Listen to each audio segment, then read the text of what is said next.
स्वागत है हमारे चैनल पे आपका। अब हम लोग देखने जा रहे हैं द्विघात समीकरण का बिहार बोर्ड के लिए। तो द्विघात समीकरण कहा किसको जाता है, सबसे पहले हम लोग ये जान लेते हैं। तो कोई भी समीकरण, यहाँ पे हम लोग पेन का कलर चेंज कर लेते हैं, जो a x square plus b x plus c is equal to zero के फॉर्मेट में हो, जहाँ पे ए का वैल्यू जो है वो जीरो के बराबर नहीं हो, इसको द्विघात समीकरण कहा जाता है। जैसे आप द्विघातीय बहुपद लेके चलते हैं कि जैसे मान लीजिए हमारे पास हो गया x square minus alpha plus beta into x plus alpha into beta, ये हम लोग द्विघातीय समीकरण लेके चलते हैं, द्विघातीय बहुपद। तो उसी बहुपद में आगे अगर हम लोग जीरो लगा देते हैं तो ये हो जाता है हमारे पास द्विघात समीकरण। तो इसको सॉल्व करने का जो तरीका है, तो सॉल्व करने का तरीका हमारे पास ये है कि हम लोग फैक्टराइज करते हैं, मतलब गुणनखंड करते हैं उसका। तो गुणनखंड का जो फॉर्मूला होता है वो होता है, हमारे पास चार फॉर्मूला ही होता है किसी भी द्विघातीय समीकरण को सॉल्व करने के लिए। एक तो हो जाता है कि हमारे पास x plus a into x plus b लेके चलते हैं, तो ये हो जाएगा हमारे पास x square plus a plus b into x plus a b. दूसरा हो जाएगा अगर x माइनस ए लेते हैं और x माइनस बी लेते हैं, तो ये हो जाता है x square minus a plus b into x plus a b. तीसरा अगर हम लोग लेते हैं कि x प्लस ए और x माइनस बी ले लेते हैं, तो ये हो जाता है हमारे पास x square plus a minus b into x minus a b. और चौथा ले लेते हैं कि अगर x minus a into x plus b रहे, तो ये हो जाता है हमारे पास x square minus a minus b into x और माइनस ए बी।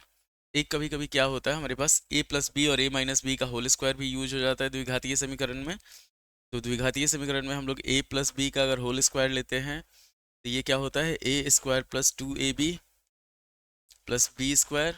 और ए माइनस बी का होल स्क्वायर ले लेते हैं, तो ये हो जाता है हमारे पास a square minus two a b plus b square. और एक और लास्ट जो फॉर्मूला यूज होता है, a square minus b square, ये हो जाता है हमारे पास a plus b into a minus B.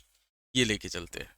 अब इसमें क्या होता है कि द्विघातीय समीकरण मान लीजिए अगर गुणनखंड से सॉल्व नहीं हो रहा, तो कोई द्विघातीय समीकरण दिया हुआ है और वो हमारे पास फैक्टराइज गुणनखंड करके उसका हल नहीं हो रहा हो, तो हम लोग क्या करते हैं उसमें, हम लोग क्वाड्रेटिक फार्मूला लगाते हैं, चाहे द्विघातीय ये क्या कहा जाता है, उस सूत्र लगाते हैं।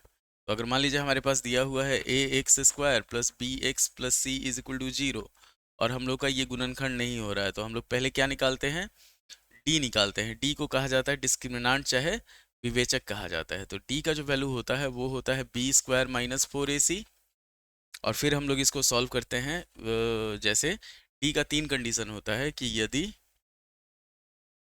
डी बराबर ज़ीरो है तो मूल जो होगा वास्तविक और समान होंगे। मूल जो होता है वास्तविक और समान होते हैं।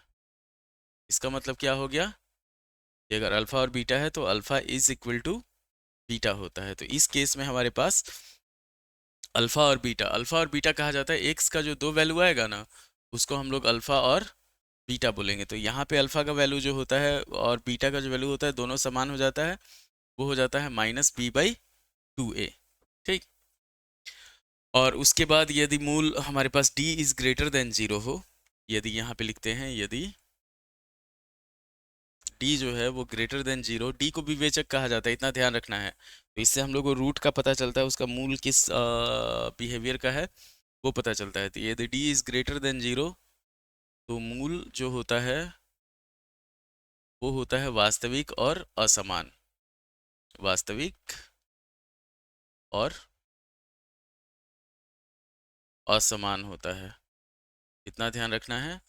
कि यहाँ पे क्या होता हो जाता है, alpha is not equal to beta होता है। तो इसके लिए हम लोग लेके चलते हैं क्या, कि अल्फा का जो वैल्यू होता है वो होता है minus b plus root d by two a.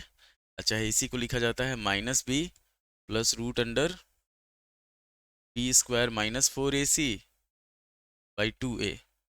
और बीटा जो होता है वो हो जाता है हमारे पास minus b minus root d by two a. और चाहे ये हो जाता है minus b minus root under b square minus four a c by 2a हो जाता है। और तीसरा जो होता है, अगर d इज लेस देन 0 हो, यदि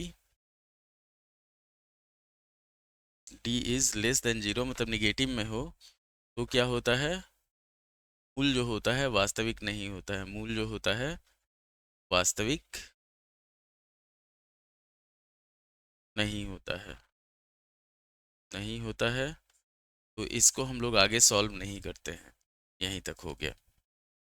तो ये हो गया आपका, क्या कहा जाता है, 3 केस होता है, इसको कहा जाता है द्विघातीय सूत्र।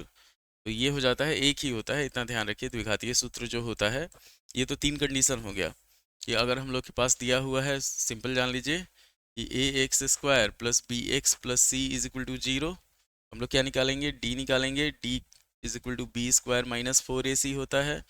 इसमें हमारे पास 3 कंडीशन हो जाएगा। डी निकालने के बाद हम लोग क्या करते हैं, रूट डी निकालते हैं, उसके बाद इसमें वैल्यू पुट करते हैं कि अल्फ़ा जो होगा वो हो जाएगा minus b plus root d by 2a, और बीटा जो होता है वो होता है minus b minus root d by 2a। तो वही रूट डी का जो वैल्यू होता है तो root under b square minus 4ac लिख दिया जाता है। ये किस फॉर्मूला से आता है, किस मेथड से आता है, तो वो होता है हमारे पास श्रीधराचार्य मेथड। ये आपको श्रीधराचार्य मेथड कहा जाता है, श्रीधराचार्य विधि कहा जाता है। तो इसको सॉल्व करने के लिए अलग कंप्लीटिंग स्क्वायर मेथड होता है, उसको कहा जाता है। उम्मीद है कि आपको वीडियो पसंद आया होगा।